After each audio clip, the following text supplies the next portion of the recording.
Hey, my name is Elena. I own Sun Moon Studio in Keyport, New Jersey, and today we're going to be working on a mixed media project. I'm starting with an 8x8 canvas, and to spare you all the boring details, I'm going to pause between steps and just show you the completed pieces as we go.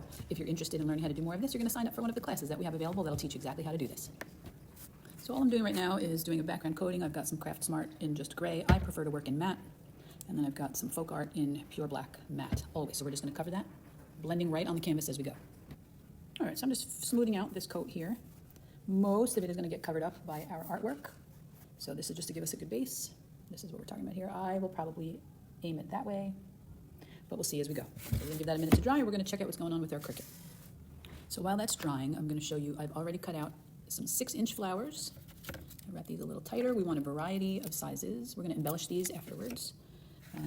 This is what survived out of the 8 that I tried to print. This guy got a little damaged in the doing, but we'll see what we can make out of him. We're going to go ahead and make these flowers some tighter, some looser, so that we have a variation in size.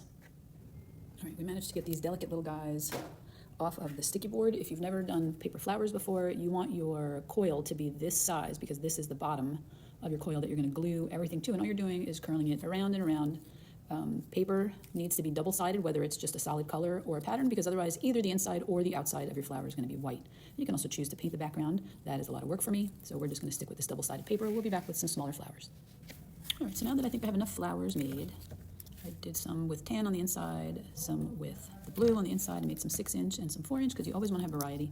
All I'm going to do now is bend some of the petals back, try to make them spread out a little more. A lot of times the same size kind of gets lined up together. So you can see there, what we're really trying to do is get like an open bloom. The other ones, you don't have to do so much. You know, we're just trying to get some variety here. So what we're going to do is after we get all these opened up, we're going to leave them aside until we get to the embellishment part of our project. When I took a second look at my canvas, there was a few spots I wasn't happy with. So I put a little water on my brush, went back into my palette, grabbed whatever wet paint was still there, and just gave it a little more blending and a little more coat. Again, most of this is going to get covered up, but all right, so the next thing I did was just print out a simple shape, making sure that it fits inside. Here, we're really only concerned about the outside shape. You can use this part, to give you some ideas, but our design is going to be a little more simple than that. I just wanted a really nice outline to follow, so this is just for my benefit. If you can draw freehand, go for it. All right, I don't know if you can see my pencil line. And this is literally just a guide. We're trying to stay symmetrical, but one side is going to be florals, one side is going to be hot glue and some paint. So it's going to be asymmetrical no matter what. We're just looking for visual balance. All right, so now what I've done is I've traced over 1/2 with some hot glue, doing my best to keep very consistent pressure in pulling the trigger, but as you can see, it's a little inconsistent, which is fine. We're not going for perfection here, we're going for interest. So now we're going to paint it in with a color palette of your choice. All right, so I painted in this half with the color palette that I like, and I tested out a little bit of some gold marker right down there, so you can see I think that's going to work really fine. That's going to be our goal there to get that side painted, and then we're going to get the florals and embellishments on the rest of it.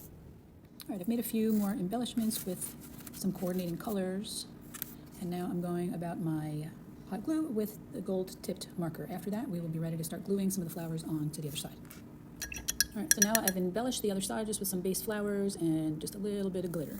Okay. All right, so after gluing on the flowers and some of these leaves, I put some glitter on there, but I think I want some glitter on the other side as well. This is literally just gold marker on top of hot glue. So let's add some glitter. All right, and here we have the finished piece. So the components are canvas, hot glue, gold marker, paper, two-sided if you've got a pattern, or one-sided, or just color paper, obviously that has color on both sides, and some hot glue. And that's about it. So if you'd like to check this out as a workshop, check out the website, sunmoonstudio.net, and look for the Mixed Media Butterfly class. We'll see you soon.